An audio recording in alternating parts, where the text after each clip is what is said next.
drama. You said everything comes out of her mouth is a lie. I would love to know that she told me the truth. Or is mom way too critical? When I had my miscarriage, she didn't even call me. I don't believe that she was pregnant. She was pregnant. Good. She did have a miscarriage. If you respond to this with a criticism of her, I swear to God we're done. Let's do it.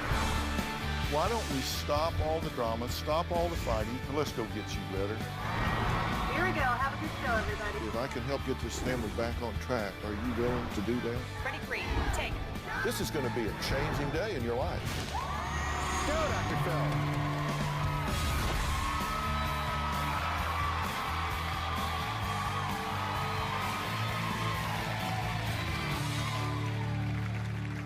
Allegations of abuse, lies, deceit, and even accusations of a fake pregnancy and miscarriage. At the center of all this drama is one person who says her entire family has turned against her. Ann says it's her daughter's narcissistic personality and lies that are just nonstop that's creating all of this problem. She says she's made herself the black sheep, but daughter Lynn says mom favors her brother, and that's what's made her the black sheep of the family. Take a look. My daughter Lynn is definitely a narcissist. It's almost like she's addicted to the drama. Lynn has lied so much that it has torn my family up. Lynn never takes accountability for anything that she does. Lynn told her high school counselor that she was being abused, and Department of Human Resources, they came to investigate. There was nothing to warrant her claims. It was very hurtful. That is the one and only time I've never abused my children. Lynn went to college. She would talk about how great her classes were. We got a letter stating that she had never shown up for class and that she owed $3,500. I am worried to have Lynn in my house. She's taken like clothes and taken files out of my filing cabinet. Lynn lied a lot, but I think it got worse as she got older. And today, I think it is the worst it has ever been. Well, Lynn says her mother was far from being the perfect mom. I am the black sheep of the family. My mother doesn't take responsibility for anything she's done to hurt me. When I was 4 years old, my father was killed in a driving accident. That would be the marker for where things started going wrong. 2 weeks after my father was killed, my mom found out she was pregnant with my brother. She feels like Tom was her little miracle. My mom treated him different. My mother would make comments to me when I was younger, like, get your fat ass up and start cleaning. I've been in a lot of verbally abusive relationships. I think it's definitely a direct result of what I went through as a child. There was one time she went into a rage.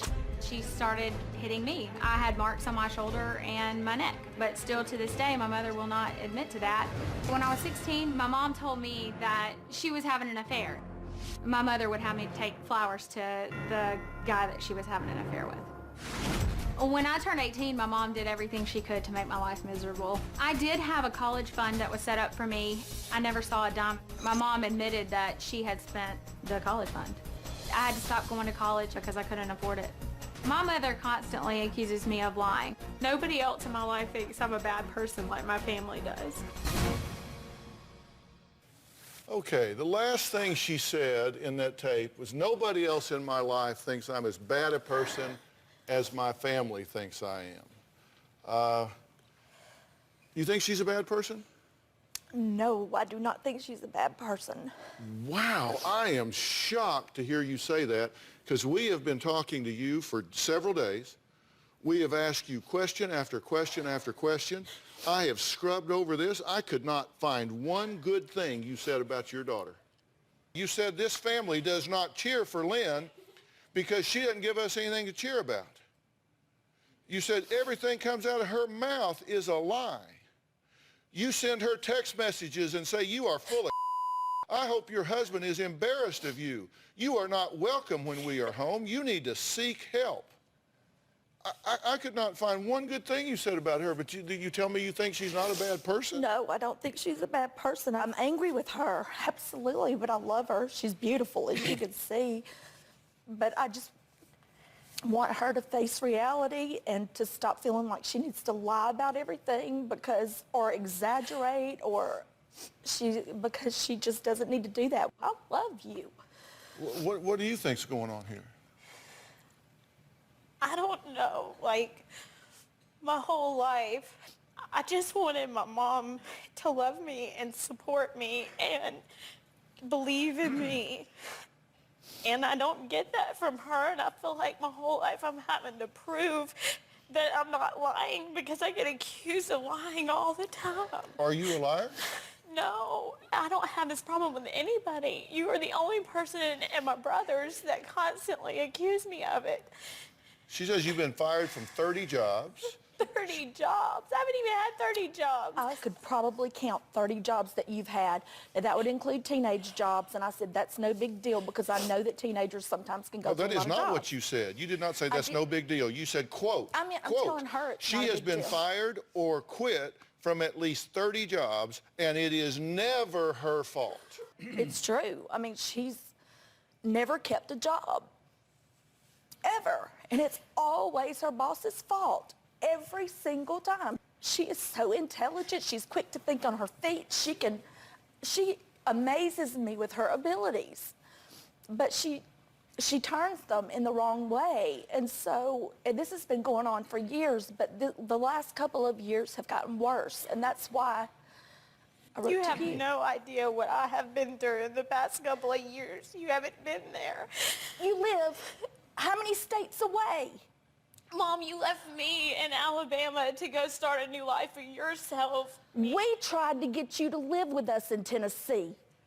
We moved you twice. So We what is- moved you from your This is school how you it were always supposed to be in. Okay, we can have geography class on y'all's time. What is it she has lied about that has hurt you so badly? You said every time she opens her mouth, she lies. What is it that she lied The thing about? that hurt me the most was her saying that she had such a hard childhood and that she was so mistreated and abused. And, and she's a drama queen. I mean, like everything out of her mouth is poor me, poor me, poor me. When you were 16, did you tell the school counselors that you were being abused at home? I told them about a situation that was going on. They knew about her having an affair. And my mom started drinking a lot, which I don't know to this day if she's still drinking like she was, but I know as far as in June when I got married that you did. Is that a yes or a no? Yeah, I mean, no, I'm sorry. I'm sorry. I said, I'm did you so tell the upset. school you were being abused? And you said, well, I she's an told my- alcoholic and she has an affair. And I told my school counselor about her. There was a night. It wasn't abuse that I had all the time. Wasn't beaten my whole life. I never. It's not the way it not the way it sounds. is. But you were in an alcohol rage and you started hitting my brother and I stopped. I stopped you. I got in front of you and you started hitting me everywhere you could. I hope you've asked our brothers about this. I think they would beg to differ. Dr. Phil. Did you tell the school counselors that? Yes, I did. I was having to. And her counselor believed it too, and I have nothing good to say about her. Thank God for DHS, because when they did do their job and investigated, they found nothing except that I had a spoiled daughter that needed discipline. Well, when she was 16, did you in fact hit her in the face? When she was 16, she got in my face and she called me a bitch, and I popped her right in the mouth to let her know where it was coming from. Okay. So, I sure did. Because she was so out of that would control be a at that yes. point. Yes. when she was 17, did you let her drive from Alabama to Iowa to meet a man she met online? Did I let her? No. That was one of the dumbest things she's ever done. That is not true, Dr. And Phil. I That don't- is not true, Dr. Phil. 17 years old. I never did anything Okay, well, now like look, that. I can say this. I was in church from the time that I was 17 Then to how old were I you? graduated high school. I was in church every time the church doors were open. I didn't miss a single day. I was very active in my youth group. What, I your did not senior do- year? Yeah, that's when I started having hope for you, was thank God she's actually turning around. It was my way for coping on what I was living with. What were you living with that none of the rest of us have had to live with? Mom, you were freaking having an affair. I'm just asking you, when she was 17, did you let her drive I from didn't Alabama? let her do anything. What? You were the mother. She went to Iowa and she drove through the nighttime all the way there. You're telling me that never happened? You really are crazy. Mom, Grandma knows about it Why am I here? I thought I was... because I'm desperate. Well, I mean, somebody needs, listen, I want This people is to tell me the serious. truth. You better believe it's serious, and I consider my time serious, and I'm going to take a break, and y'all need to decide to tell me the truth. There are serious people in this world that need serious help, and you are taking up time. So if you come here and want help, you either tell me the truth or we're done. You got 3 minutes to think about that. Next, Lynn says she was devastated when she recently suffered a tragic miscarriage.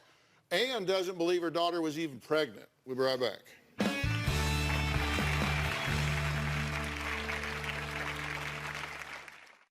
I was 3 months pregnant when my baby's heart quit beating. They had to take the baby out of me. I really don't believe that she was pregnant at all.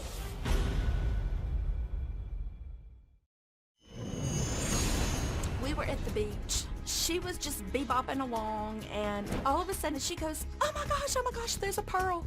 It looked like the size of a dot you would put at the end of a sentence. There's the pearl. Immediately, she goes on Facebook and she magnifies it and tells everybody that she sent this to her jeweler to be evaluated, and he said it's a rare Tahitian pearl. It's just another example of her lies. Well, that was Ann, who says her daughter will lie about anything to get attention. Now, we actually called numerous jewelers who said there's no way you could find a black Tahitian pearl in Florida inside an oyster, as they are only indigenous to remote lagoons of the French Polynesia in the South Pacific. So I don't, you found a pearl? Yes, In an oyster. it was inside the oyster. It was after Tropical Storm Debbie came through, and my husband actually opened it up and started feeling for it. She was standing there, and he found one. I still have it. Okay, listen, It's why do you want to be here today? I want our family to be whole again. What are you willing to do to make this better? What you think we should do? Yeah, Because I don't know what why else are you to do. here today?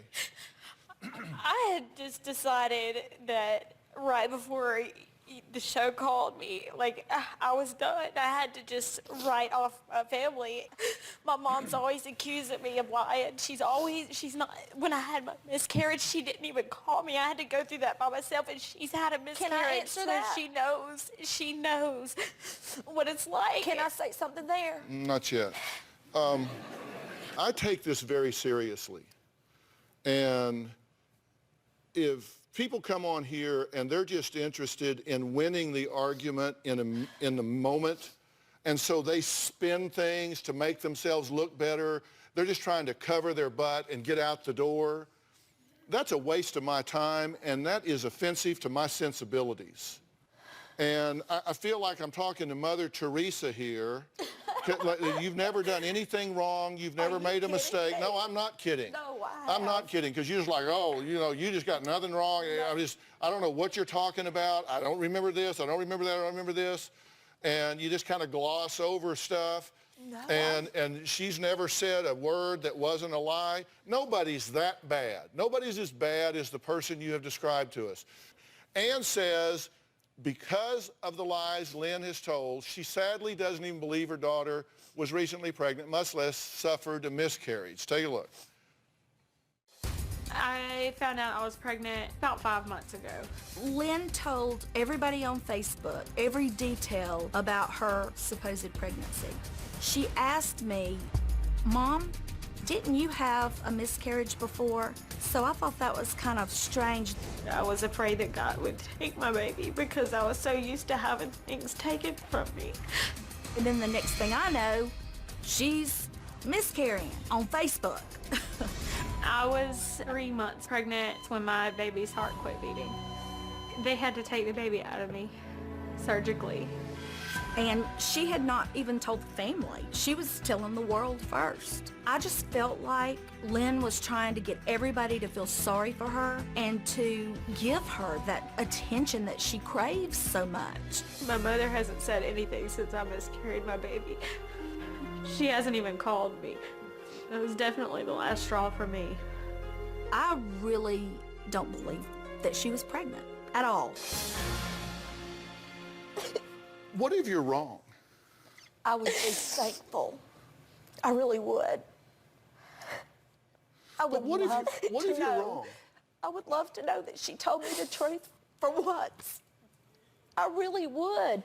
But it was so weird. It was like she didn't discuss it with anybody in our family, my sister, her grandma, nobody. All she did was talk to Facebook and her friends, and she would tell things that were so inappropriate that you just don't put on there. See, that is really interesting to me. When I ask you, what if you're wrong, your answer was to criticize her 9 more ways. I said, what if you're wrong? Well, she put it on Facebook. She just was out there just looking for sympathy, and she was this, she was that. An appropriate response, I would think, if you were wrong, would be, oh my gosh, that would mean I wasn't there for my daughter when she experienced the death of her baby. It would mean I wasn't there for her, and I would feel terrible about that. That would be a real failure on my part. I would be very sorry that I wasn't there for her. I mean, that to me would be an appropriate response to that, but that isn't what you said. It's really hard to have that kind of response because I am so fed up, and I admit that's not right. Are you lying about that? Yes, sir. No, it was horrible. I can't understand when I have so much love to give, why that would be taken from me. And I told you that before it even happened. I was scared. You told Facebook you were scared. Mother, I told you, and I sent them the text messages to show these conversations how they go. But you didn't talk to your family I tried, first. Mom, and you spent so talked much to time everybody else. criticizing me for everything. By the way, if it's of any interest to you, I contacted her OBGYN directly. Okay. I required her to sign a medical release form, send it to her physician to authorize them to send me directly her medical records so they didn't pass through her hands. They came directly to me. And I have here 16 pages of medical documentation. She was, in fact, pregnant. She Good. did, in I'm glad fact, that she have was. a miscarriage. I'm not glad about that. And she did, in fact, lose this baby. I'm sorry. And I had to continue carrying my baby for a couple more weeks after I was told. And there was a surgical procedure to remove this child from your daughter. I'm very sorry that happened to you.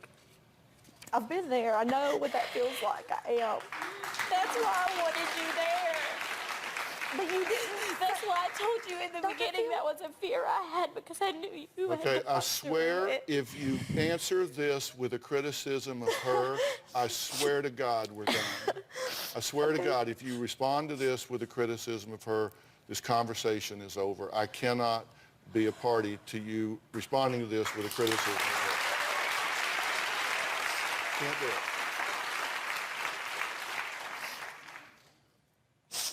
You're going to have to think of something else to say or nothing. But you can't blame her for you doing whatever it is you did or didn't do. Do whatever you want to say whatever you want to say, but I can't be a party to that. No, I understand completely. And I know that I've gotten. So I'd have to cross one thing that you've said off of this list, that everything that comes out of her mouth is a lie. Well, I'm kind of glad to know that you we were certainly would pregnant. know that that's no longer true, because we certainly know that this major life event in your daughter's evolution would not be a lie. We would know that that would not be true here, of this major life event. Really, I'm glad to know You just automatically accuse me, and then you go discuss my business with everybody.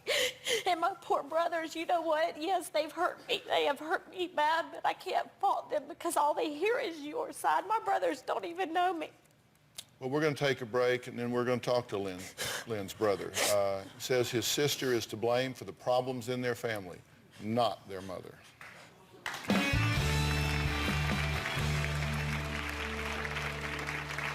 My mom has created a wedge between me and my brothers. I don't have to say a word. They form their own opinions.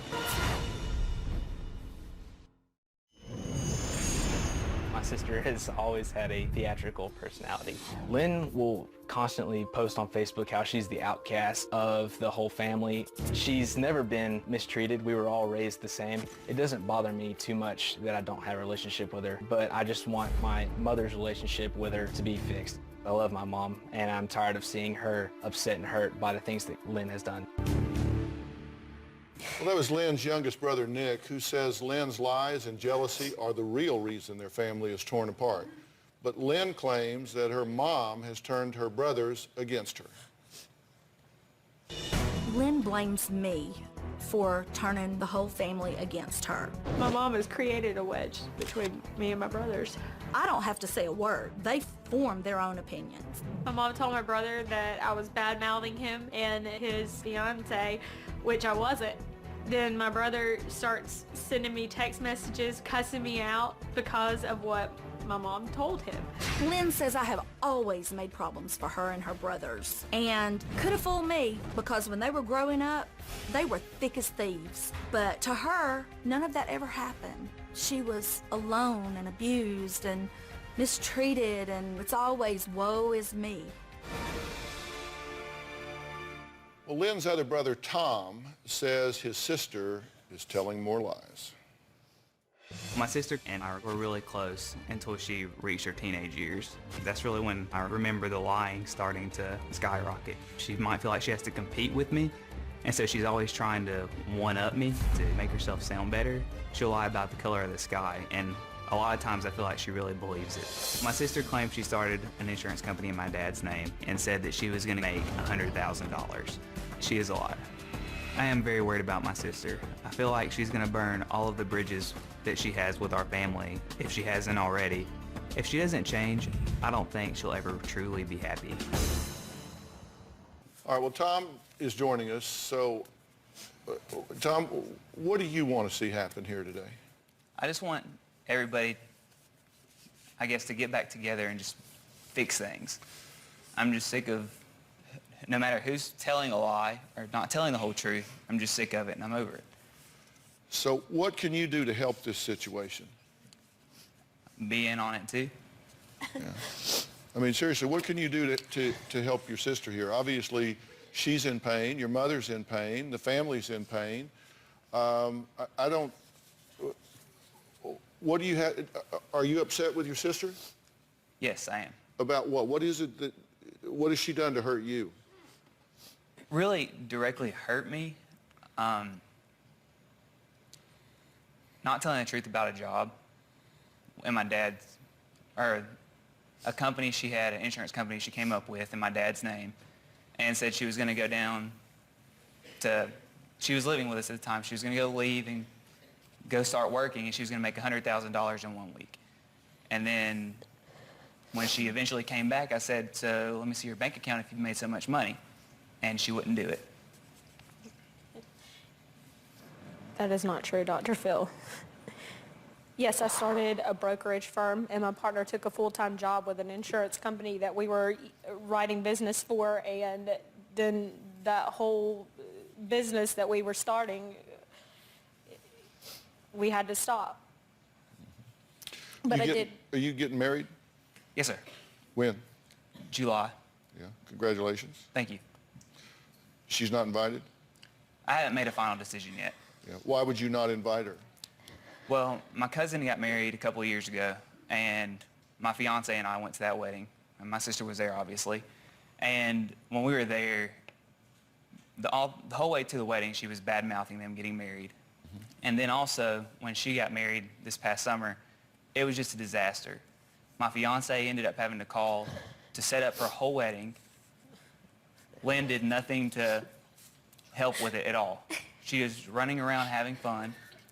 This is not true, And- Dr. Phil. Dr. Phil, I planned an outdoor wedding at an amusement park, paid for my entire family to come down, paid for everything, and we had a tropical storm come through, and I could not do anything about it. The morning of the wedding, we were still going to try to have it because the venue was covered. It was covered, and we couldn't do it because of how bad the rain was, so we had to relocate. And yes, she did help me, and I told her I was very thankful because she's the only one that stepped up to try to help me to call and relocate to where we had the wedding.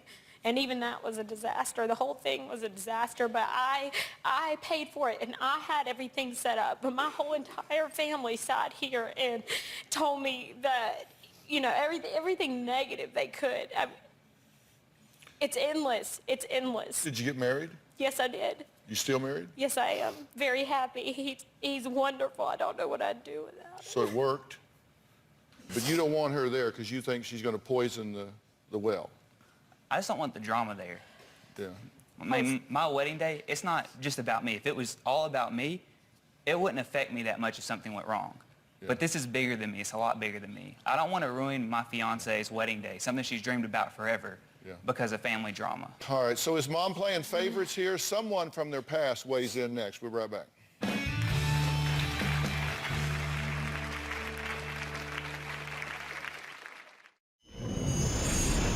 I have not been invited to my brother Tom's wedding. I don't want to have all the drama that's associated with my sister.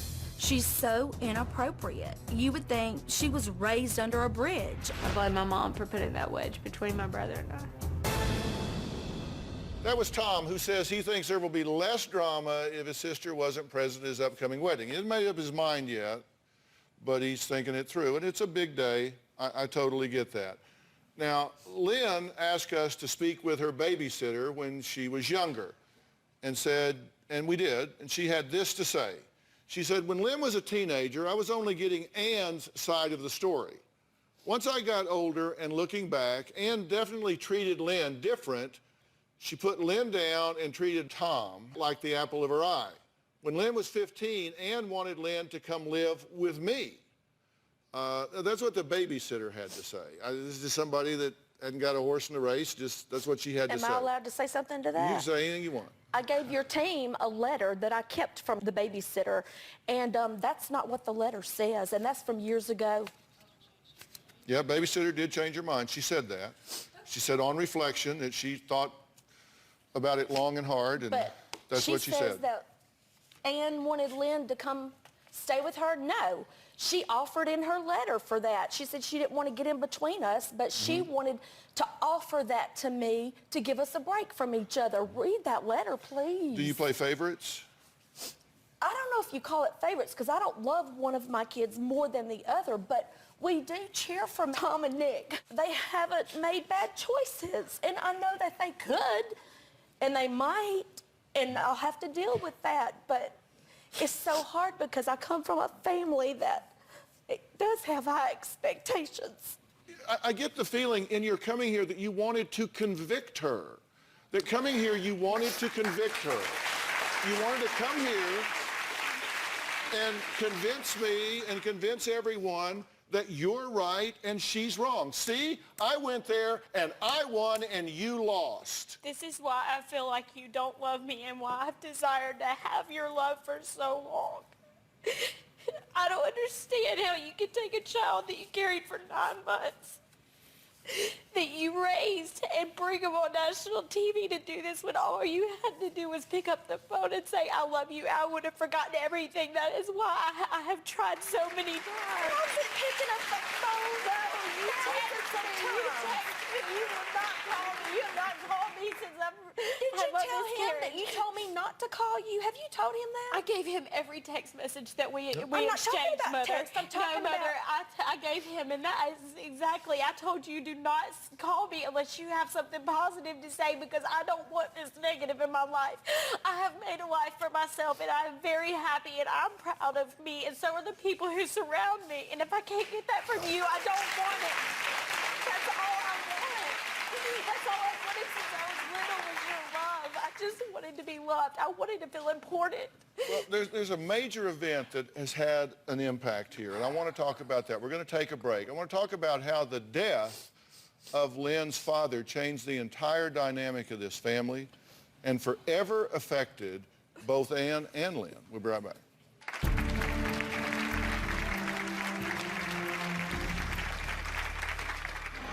Lynn and I saw a truck that was torn up. I realized it was my husband's, and I just lost it. Well, that's one of my earliest memories.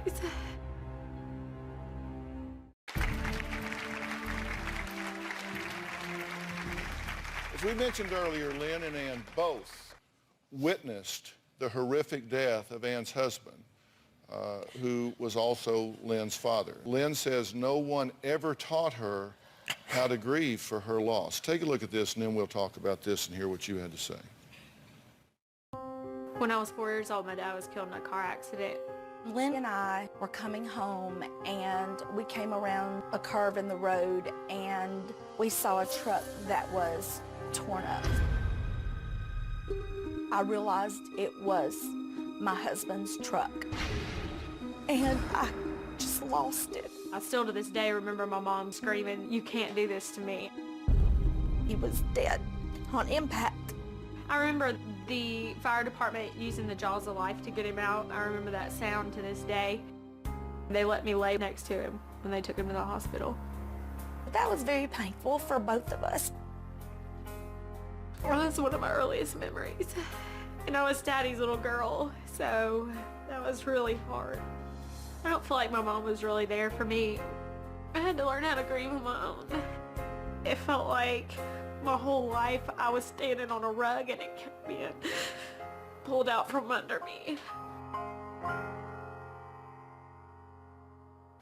You know, I'm very, very sorry for y'all's loss. I mean, I know it's been a time, but, you know, it changes with time, but it never goes away.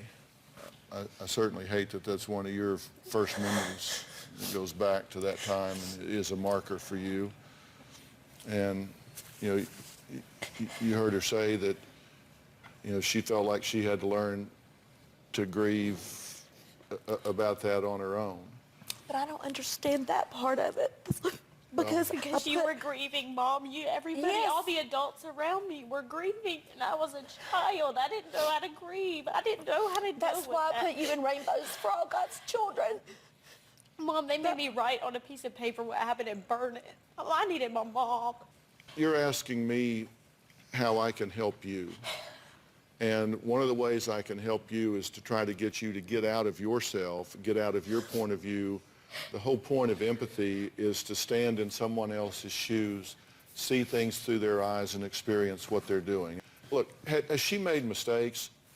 Of course she has made mistakes. But if you walk through her shoes and see things through her point of view, where she says she was a daddy's girl, okay, you know that. Oh, yeah. Okay, then you move on in your life, not inappropriately. I don't mean to suggest that at all, Ann. You move on in your life, but then she sees you begin to have a relationship with someone else. I'm not criticizing it, not inappropriately, but from her point of view, that can be a particular challenge, okay? And there were some things that, there was some involvement that she had in those things that were particularly difficult for her. Right.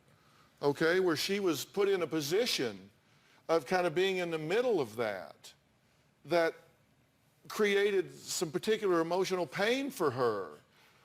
And then we know that when you lost your husband, 2 weeks after that, you got some very significant news. Tell me what it was.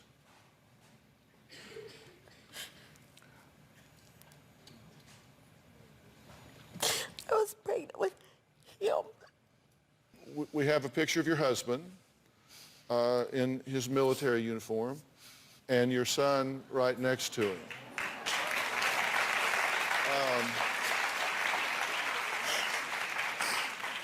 And I mean, Boy, the apple doesn't fall far from the tree right here.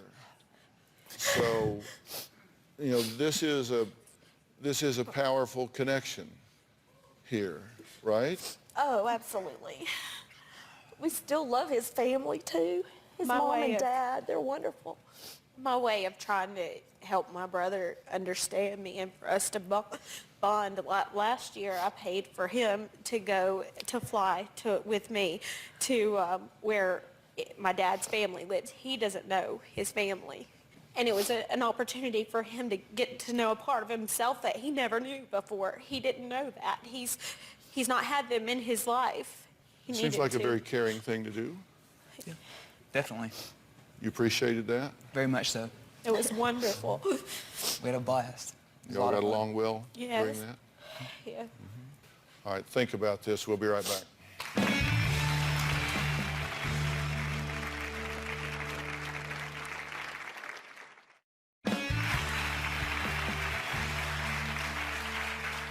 Well, we're here with Ann and her two children, Tom and Lynn, who all agree that they need help to repair their family, and they want to. And I'm going to tell you guys exactly what I think needs to happen. This is the part where it's really important that you listen, okay? Here's the problem. Once we decide that we have the answers, once we decide that we figured it out, we've solved the puzzle, we stop processing data. And the only data that we might process is that which confirms what we believe to be true. So if you decide in your mind that everything that comes out of her mouth is a lie, that she's just a bad person, a loser, a liar, then the only data you'll process is that which supports your conclusions. You'll look for examples, reasons to support what you believe. See, there she is. Oh, another example. Oh, that's what I expect from her. Okay? And you won't see anything that contradicts that because we tend to trust and believe ourselves. So the window closes and you don't process any new data. Everybody does it. I do it, you do it, everybody does it. What I want you to do is reopen the window because you're not right. You have to decide, you know what, I'm going to reopen the window. I'm going to reopen the window. The only thing that changes the flow of things is if something significant happens to change the flow. Hopefully, coming here is a significant event. Hopefully, this is a significant event. Hopefully, you come here and find out, you know what, maybe I closed this window way too long ago. Maybe I recognize that, you know what, you never quit on your kids. Maybe I recognize that, you know what, she's gone off on her own. She's gotten married. She's made a life. And did she do some stupid things along the way? Sure. It doesn't matter. The past is over. The future hasn't happened yet. The only time is right now. And maybe you start now. And does that mean that you just lead with your chin? Maybe you take a step at a time and you say, you know what? Let's get together for short periods of time. Let's talk about controlled topics. Let's just take it a step at a time where we just kind of learn to trust each other. Let's have some rules and some boundaries where we go along. And you live apart right now, so a long way. Yeah, so you know maybe there are some built-in controls here, and I would love to set up for you guys to leave here after the show if you have time.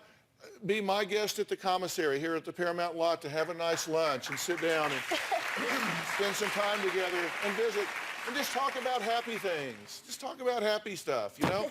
Be superficial, be shallow, just talk about happy things. And then begin to build on this, but you've got to reopen the window. You got to say, you know what?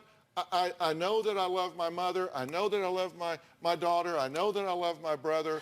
I'm just going to start fresh. I think you will find that a good place to start because I got a sneaking suspicion. I think your mind has opened up here today. I sense that in you. I really do. And I sense that in you. And I hope that's true. And I don't think your mind...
just cautious.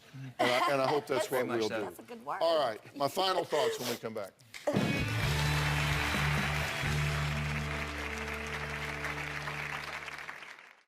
Well, I want to thank my guests today for sharing their story because, listen, when we're talking about family, it's so important, and you guys are really teaching tools because there are so many families that are out there that have tension, and when we talk to families here, families at home can say, you know, wow, I kind of see myself in this part of that story or this part of that story, and hopefully it inspires them to kind of do some of the things that we're talking about here.